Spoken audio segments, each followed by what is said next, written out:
নামি দামি কোম্পানির প্রোডাক্ট।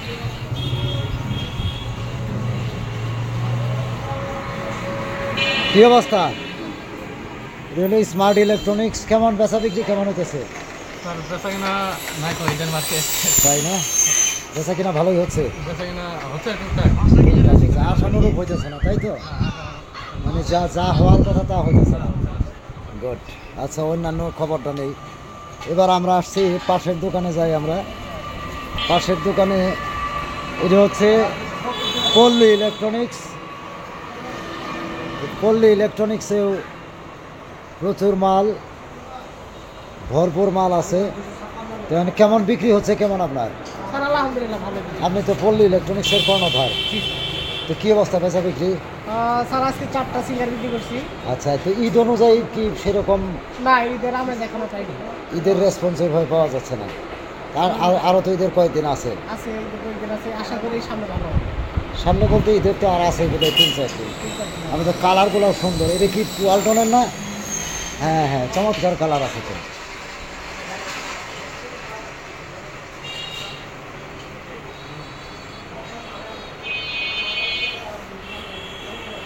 দারুণ।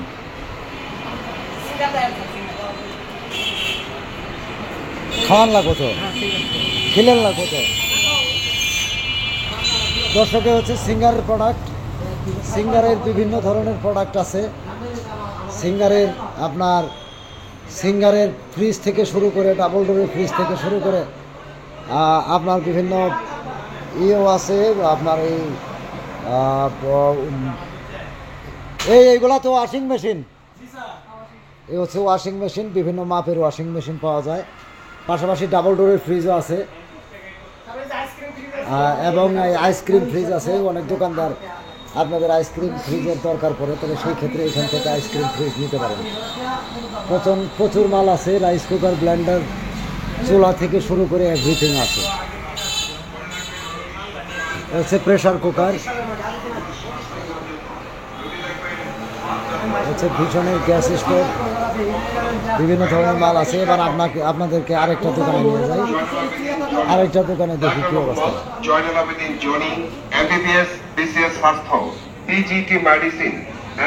দর্শক, এবার আমরা আসছি আসমা ইলেকট্রনিক্সে। আসমা ইলেকট্রনিক্সে আমরা আসছি এবার। আসমা ইলেকট্রনিক্সেও প্রচুর পরিমাণ মাল আছে।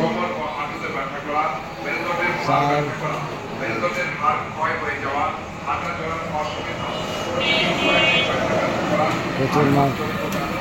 আমরা এবার কথা বলবো। কই গেল আসমা ইলেকট্রনিক্স? আসমা ইলেকট্রনিক্সের কর্ণধারের সাথে বসেন।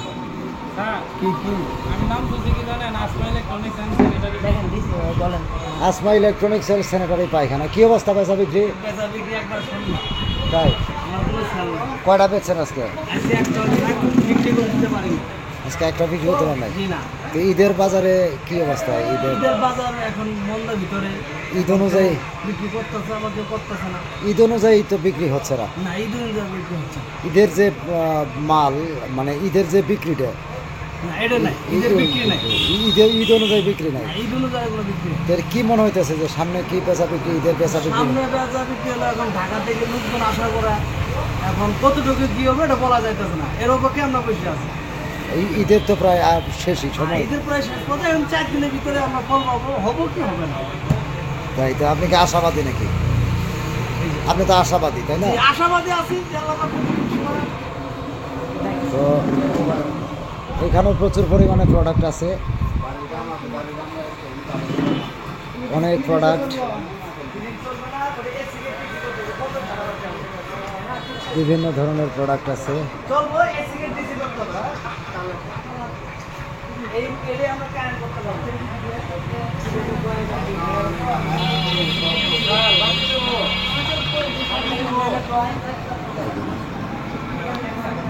আসমা ইলেকট্রনিক্সের আরেকটা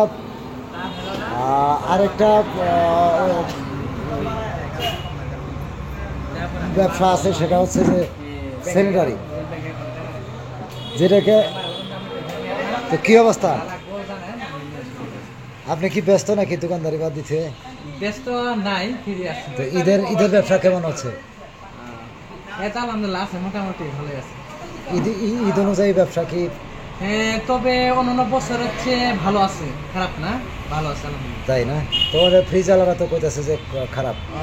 ফ্রিজ একটু অন্যান্য বছরের চেয়ে একটু কম, তবে এই বছর মনে করেন রমজান মাসের সময়টা আপনার একটু তাপমাত্রাটা কম, এই জন্য ফ্রিজের সেলটা তুলনামূলক একটু কম অন্যান্য বছরের চেয়ে। হ্যাঁ রাইট, এটা একটা বুঝছেন? এই জন্য যদি রোদ থাকতো, গরমে তাপমাত্রা বেশি থাকতো, তাহলে এই রমজান মাসের উপলক্ষে এই ঈদে বেশি সেল হইতো, মোটামুটি অনেক সেল। এই জন্যই এই প্রবলেমটা হয়ে দাঁড়িয়েছে। বর্তমানে এইবার ঈদে 2025 সালে কাপড়ের মার্কেটে সেল অন্যান্য তুলনায় এই বছর অনেক বেশি। রাইট, এই এটা চমৎকার ইয়া।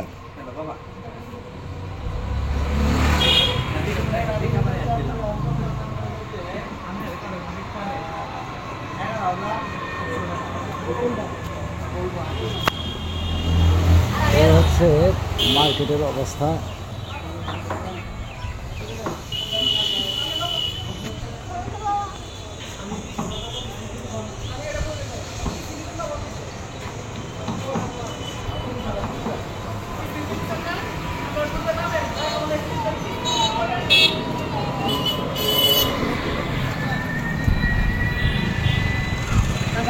জানাগান গাড়ি সাইড করেন। দর্শক, আমরা এখন আরেকটা দোকানে আসছি। এই দোকানের নাম হচ্ছে আলভি এন্টারপ্রাইজ।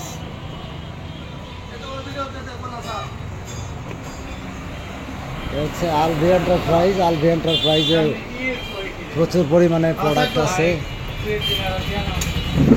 কেউ দেখা না এখানে সাউন্ড থাকাটা দরকার, সেটাই। এইখানেও দেখতেছেন আপনারা প্রচুর পরিমাণে প্রোডাক্ট, হরেক রকমের ফ্রিজ আছে, বিভিন্ন ধরনের ফ্রিজ আছে।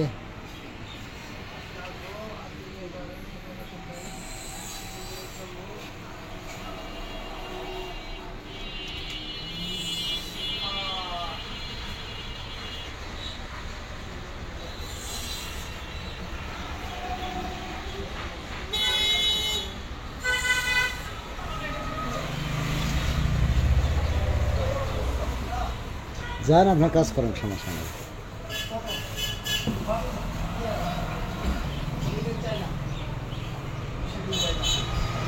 আবার সিঙ্গারের মাল আসে হাজির না, সময় নেই। এই পাশে বসো, ইন্টারভিউ নিয়ে। কি অবস্থা? আলহামদুলিল্লাহ। পেঁচা বিক্রি কি অবস্থা? আলহামদুলিল্লাহ।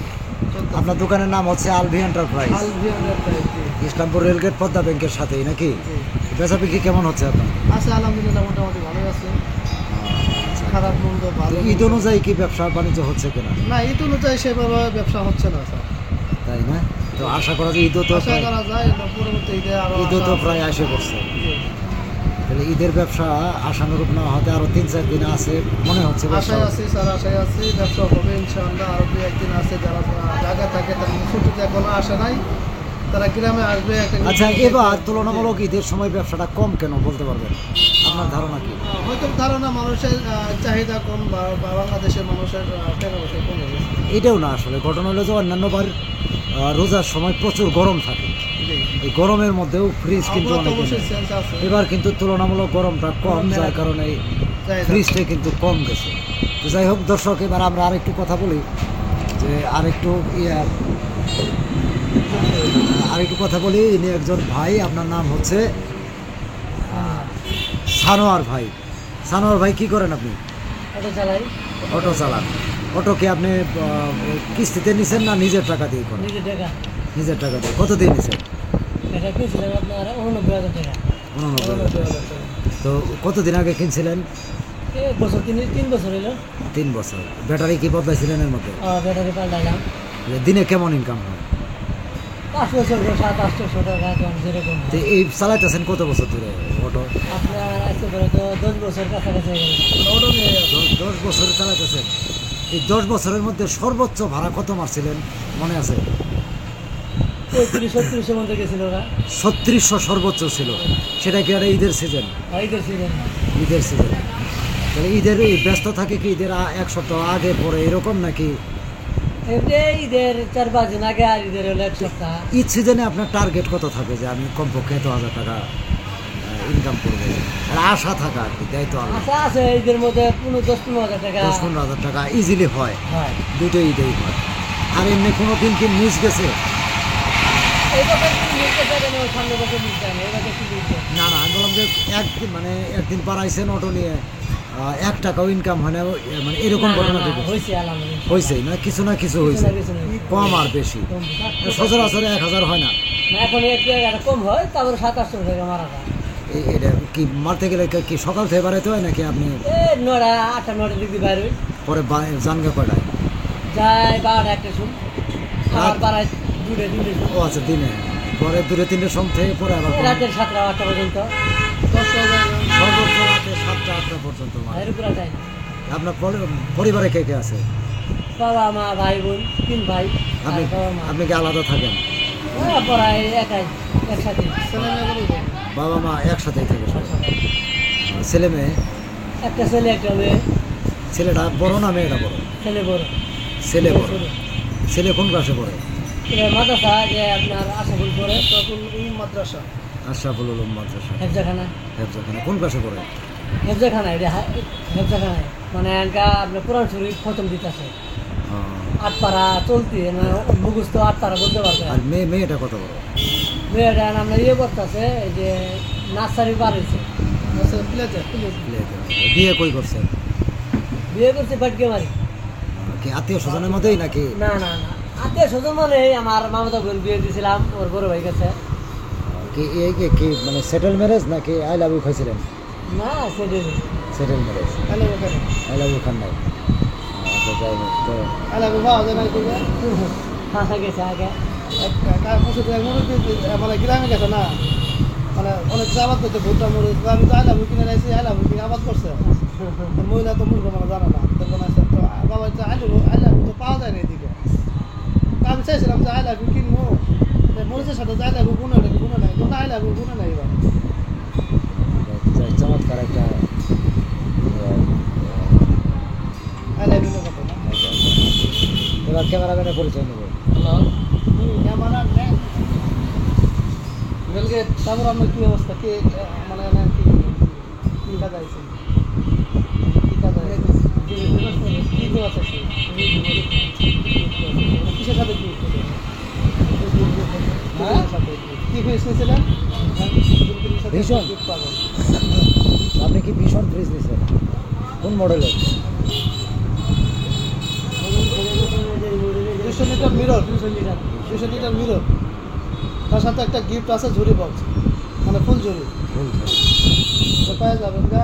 এটা ঈদ পারপাসেই সাধারণত দিয়ে থাকে কোম্পানি, দিয়ে থাকে কোম্পানি। ঈদের পরে দেয় না, না? না এটা কোনো থাকে না এগুলো। কিন্তু ঈদের পরে আগের যে মালগুলো আছে যেখানে ফুল ঝুড়ি ছিল না, সেটা আপনি কিভাবে ম্যানেজ করবেন?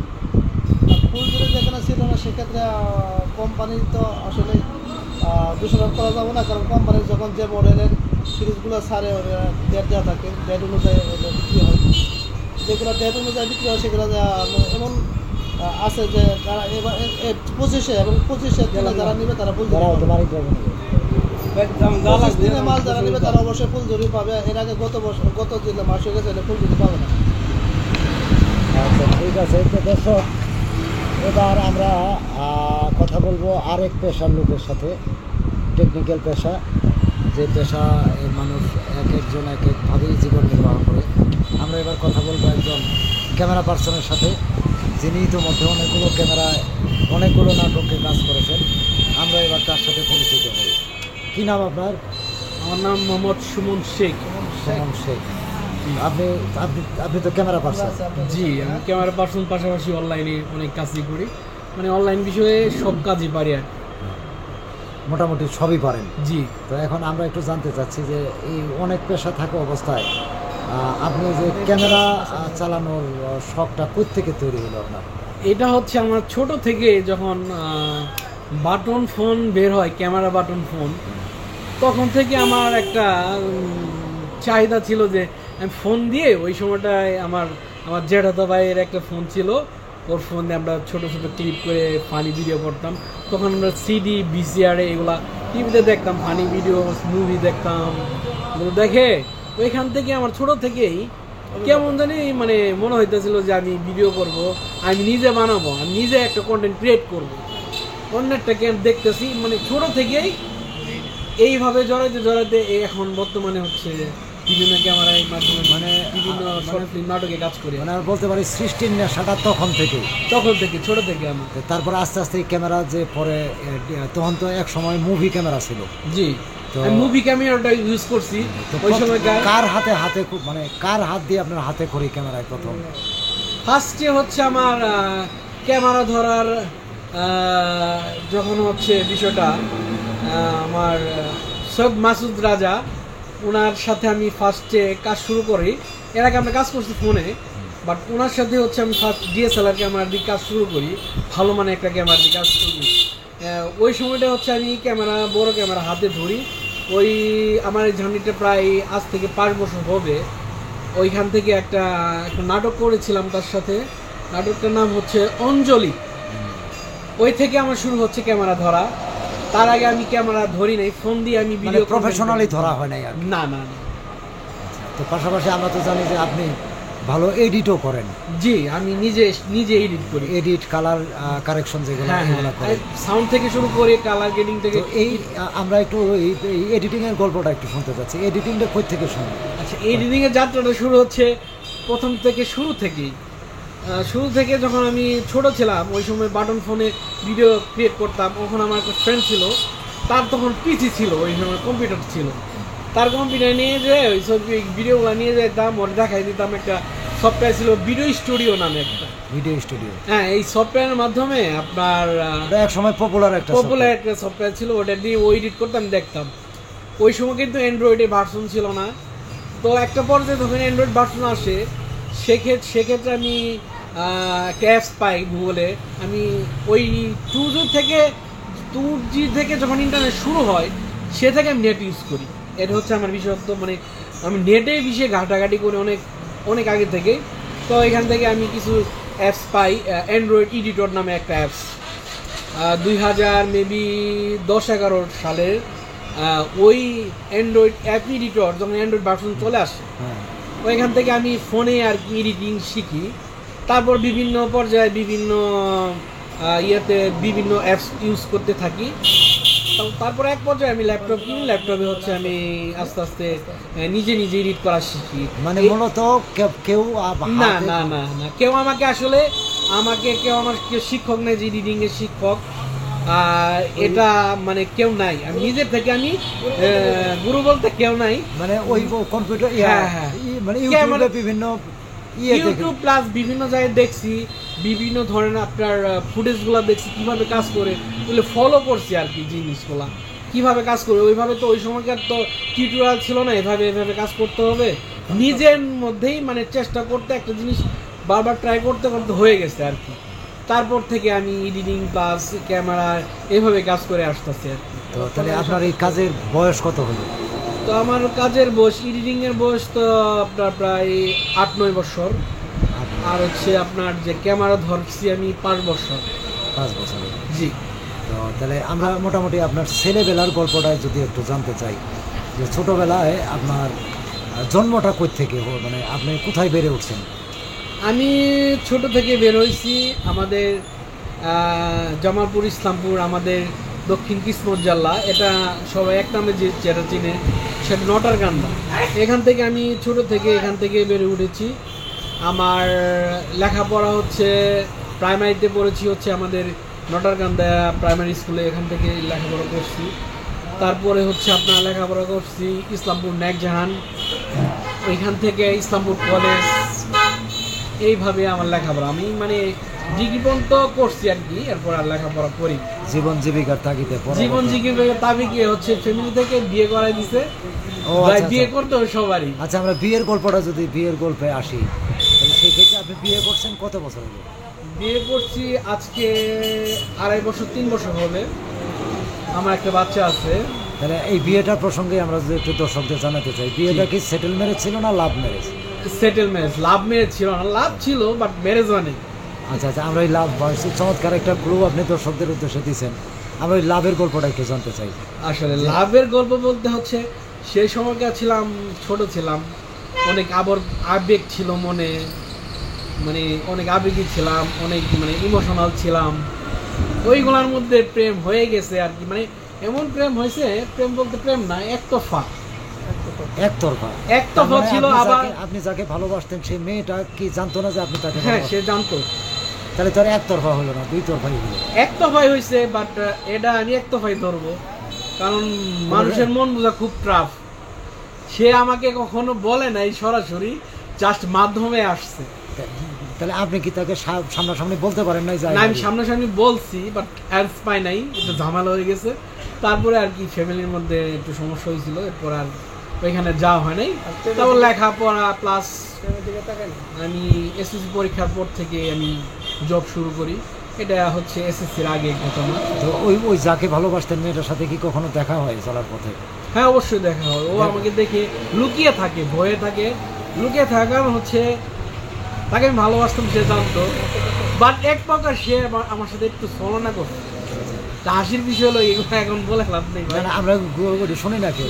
আসলে এমন হয়েছিল, তাকে আমি ভালোবাসছি, বলা হয় নাই। প্রায় যখন আমি এসএসসি শেষ করি পরীক্ষাটা, তখন হচ্ছে প্রপোজালটা পাঠাই।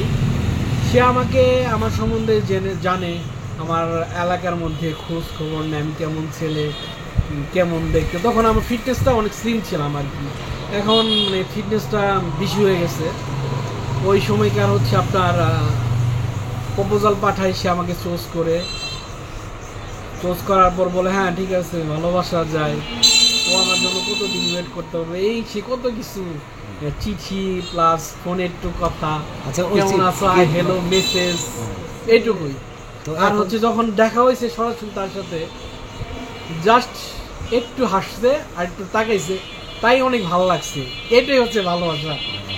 তো তার মানে ওই ভালোবাসাটার ব্যর্থতায় আপনার মধ্যে কোনো বিরহ কাজ করে না এখন? এখন বিরহ কাজ করে না, একটা সময় কাজ করতো। যখন একটা ঝামেলা হয়েছিল ফ্যামিলিগতভাবে, ওর ফ্যামিলি আমার ফ্যামিলির সব বিষয়টা টোটালি জানছে, কি ঠিক করছিলাম, সে আমার কাছে নিয়েছিল, এগুলা শুনছে। ও মার খাইছে, প্লাস আমার ফ্যামিলি থেকে অনেক প্রেশার দিছে। এরপর হচ্ছে আপনার একটা পর্যায়ে 2 বছর, প্রায় 3 বছর পর ওর সাথে আমার একটা ফোন কলে কথা হয়। তো আমি ব্রেকআপের পরে, হ্যাঁ, এরপর ব্রেকের পর আমি ফোন দিয়েছিলাম, বাট আমার এরপর আমি মেসেজ করছিলাম, ও আমার মেসেজগুলো পড়তো, বাট আমার ভাইকে বলতো হ্যাঁ ওকে মেসেজ করতে না করিস, করার দরকার কি, ওর সাথে আমি কথা বলি না। হঠাৎ করে একদিন ফোন দিয়েছিলাম, কথা হয়েছে, দেখো তুমি আমাকে ডিস্টার্ব করতে বলতেছি, তোমার কিসের ডিস্টার্ব করতেছে, আমি কোনোদিন ডিস্টার্ব করছি? যা বলছো তাই শুনছি। হ্যাঁ ঠিক আছে, তাই শুনছো, তুমি আমাকে ভালোবাসো জানি, তুমি যদি আমার ভালো চাও তাহলে তুমি আমাকে আর কখনো প্লিজ ফোন দিবা না, যদি একটু হলো ভালোবেসে থাকো বা ভালোবাসো, এভাবে বলতেছো আমার, মানে বলতেছো তুমি যদি একটু হলো ভালোবেসে থাকো তাহলে তুমি আমাকে আর ফোন দিও না, আমার সাথে যোগাযোগ করো না, তোমার সাথে আমার এটা আর হবে না, এটা আর করো না, তোমার লাইফ তুমি বেছে নাও, আমাকে ভালো থাকতে দাও। চমৎকার। মানে তারপর আমি সিদ্ধান্ত নিলাম, না সে মেয়েটা যেহেতু এইভাবে বললো, ঠিক আছে, যেহেতু ও ভালো থাক, ঠিক আছে আমিও ভালো থাকার চেষ্টা করি, আর না যাই তার পিছনে। জীবন মানে ভালোবাসা নিয়ে থাকতে হয় তাই না, মানুষের জীবনে ভালোবাসা একবারই আসে, আমারও আসছিল। তারপরে হচ্ছে আমি আর কাউকে মন লাগাই নাই, ফ্যামিলি থেকে মেয়ে দেখছে, তারা হচ্ছে 2 বছর মেয়ে দেখছে, তারাই চয়েস করছে, ওর ফ্যামিলি থেকে চয়েস করে তারাই বিয়ে করেছে, আমি বিয়ে করে ফেলছি, বাস। এখন আলহামদুলিল্লাহ আমার স্ত্রীকে নিয়ে অনেক ভালো আছি, ও আমাকে অনেক ভালোবাসে, অনেকটা নিয়ে বাচ্চা হয়েছে, তাকে নিয়ে অনেক ভালো আছি। এই পুরান আলাপে আর যাইতে চাই না, গেলেই ঝামেলা। আমরা এখন শেষ কথা, মানে আরেকটা কথা জানতে চাই, আপনি শেষবার কবে কাঁদছিলেন? কান্না, হ্যাঁ, শেষবার কখন কাঁদছিলেন? কিন্তু কোন কান্না হতে পারে? যে কোনো কান্না হতে পারে, যে আমি শেষবার হচ্ছে ধরেন, কারণ আমরা বড় হলে কিন্তু সাধারণত কান্না আসে না, কিন্তু এমন সময় আসে চোখ দিয়ে অনবল পানি পড়ে, হয় না? এই সেটা আমি কান্নাটা কাটছিলাম 1.5 বছর আগে। একটা আমার বিয়ের পরে একটু সমস্যা হয়েছিল, একটা সমস্যা Family ভাবে খুবই কষ্টে আছিলাম, খুব খারাপ লাগছে সময়গুলো, ওই সময়টা কান্না করছিলাম। আচ্ছা, যাই হোক, আমরা আর ভিতরে না যাই, আমরা দর্শকদের জন্য ওইটা এটা রাখি। তো এখন আমরা বর্তমানে আপনি নেক্সট 5 ইয়ার্স, জি, পরবর্তী 5 বছর আপনি আপনাকে কোথায় দেখতে চান, কি আপনার প্রত্যাশা কি? আমার প্রত্যাশা হচ্ছে আল্লাহ যেখানে রাখে, প্রথমত বলবো, মানে আমি একটা বিষয় বলি, এখানে আপনি কোথায় দেখতে চান, সেটা নিজেকে কোথায় দেখতে চান। আমি এখানে একটু বলি, যখন আমি ক্লাস 9-10-এ পড়ি, বা ওই সময়টা 6 থেকে শুরু করে আমার ফ্রেন্ড সার্কেল সহ, তখন আমাদের স্যারের টিচারে জিজ্ঞাসা করছে বা ফ্যামিলি থেকে জিজ্ঞাসা করছে, একসাথে থাকতাম, তুই কি করবি, এই মেন লাইফ যেটা পরে আর কি, তুই কি করতে চাস ভবিষ্যতে, কি করবি, কি চাকরি করবি, কি করবি, বিজনেস করবি বা এই করবি বা সেই করবি, এটা বলছে। আমার ফ্রেন্ডকে অনেকে বলছে আমি পুলিশে চাকরি করবো, আমি সেনাবাহিনীর চাকরি করবো, আমি ডাক্তার হবো, আমি ইঞ্জিনিয়ার হবো, তুমুক হবো, এক্সেট্রা এক্সেট্রা।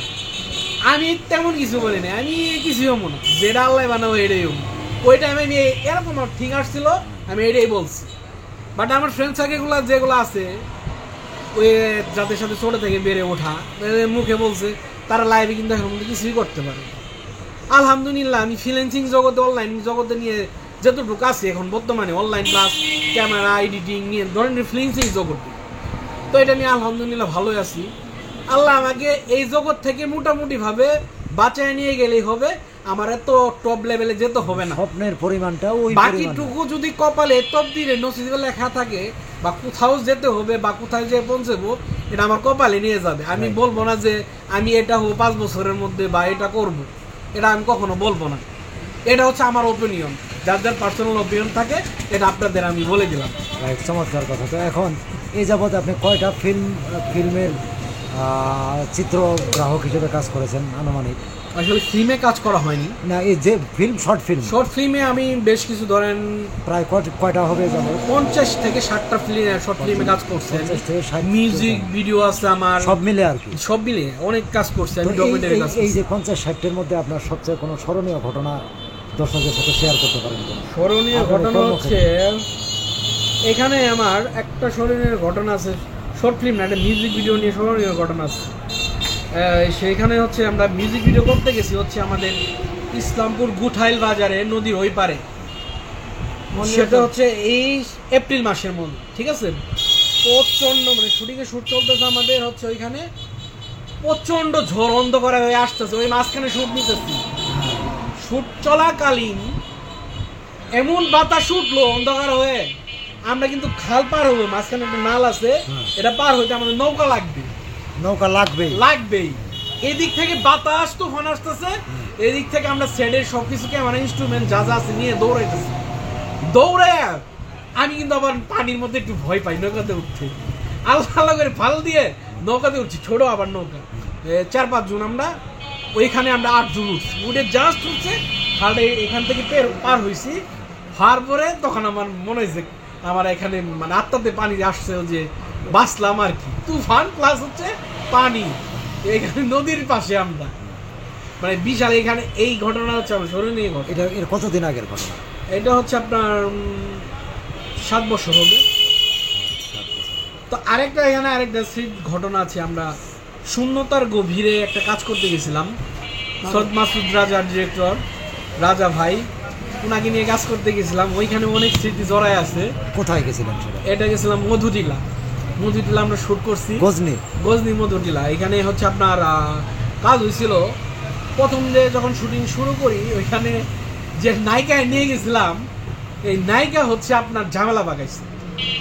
ড্রেস নিয়ে কোনো যদি একটা নায়িকা যদি ঝামেলা পাকা, মডেল, সে তো অভিনেতা না, তাকে বলা হয়েছিল চরিত্রের একটা পাহাড়ি মেয়ের চরিত্র। পাহাড়ি মেয়ের ড্রেস কি থাকে, এটুকু হচ্ছে টপস, এটুকু হচ্ছে আপনার ফ্রকের মতো আর কি, এটুকু ফাঁকা থাকে, ফানি বলে। হ্যাঁ, তো এই ড্রেস নিয়ে হচ্ছে শুটিং আমরা প্রায় সকাল থেকে স্টার্ট করে বিকাল পর্যন্ত কমপ্লিট করে ফেলছি। প্রায় আমাদের ওদিনকে আপনার বড় নাটকের বাজেট ছিল প্রায় 20,000 টাকার মতো খরচ হয়ে গেছে। আপনার দুপুর লাঞ্চের পর একটু সিকোয়েন্সে শুট যাবে, যে তুমি ড্রেসটা পরে এই ড্রেসে শুট হবে। তো না এই মডেল হচ্ছে পড়বে না, নিজেকে মানে কি ভাবতেছে মানে সুপার স্টার মেগা স্টার পড়বে না। এক পর্যায়ে তর্ক বিতর্কর পরে আমরা শুটিংটা প্যাক আপ করে দিলাম আর কি। এটা হচ্ছে আমার স্মরণীয় ঘটনা। এরপরে যে আমরা মডেলগুলো নিয়ে আসছি তাদের যথেষ্ট ব্যবহার ভালো। হৃদয় জাহান আমাদের রসিক ভাই ঢাকা থেকে, উনি আমাদের মডেলগুলো দেয়, তাদের সাথে আমরা কাজ করি। উনি আমার সিনিয়র, অনেক বস আমার যার ধরতে গেলে, তার সাথে আমরা কাজ করি। তো ওইখান থেকে আমরা মডেলগুলো নিয়ে এসে কাজ করি। তাদের ব্যবহারগুলো খুবই ভালো, ভালোভাবে কাজ করতে পারি আমরা, সুন্দরভাবে আমরা প্রোডাকশনে কাজ করি। আমরা অনেকক্ষণ কথা বললাম, দর্শকরা অনেক কিছু জানলো। আপনার আসলে আমরা চাই যে শুধুমাত্র ক্যামেরার সামনে যারা থাকে তাদেরকেই মানুষ চেনে, তাই না? কিন্তু ক্যামেরার পেছনে যারা কাজ করে, অক্লান্ত পরিশ্রম করে, এর পেছনে যে কষ্টের গল্পটা থাকে, কষ্টের গল্পের বলতে গেলে অন্যতম রূপকার একজন ক্যামেরা পার্সন।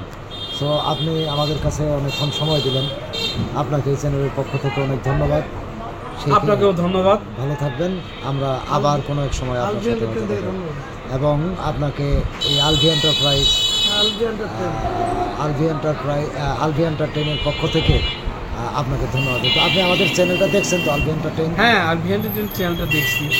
এই চ্যানেলটা সবাই সাবস্ক্রাইব করবেন, সবাই পাশে থাকবেন, অবশ্যই সাপোর্ট করবেন, ভালো ভালো কন্টেন্ট পাবেন, সবাই সাথে থাকবেন। আচ্ছা, ঠিক আছে, সবাইকে ধন্যবাদ। আসসালামু আলাইকুম। ঠিক আছে, ধন্যবাদ।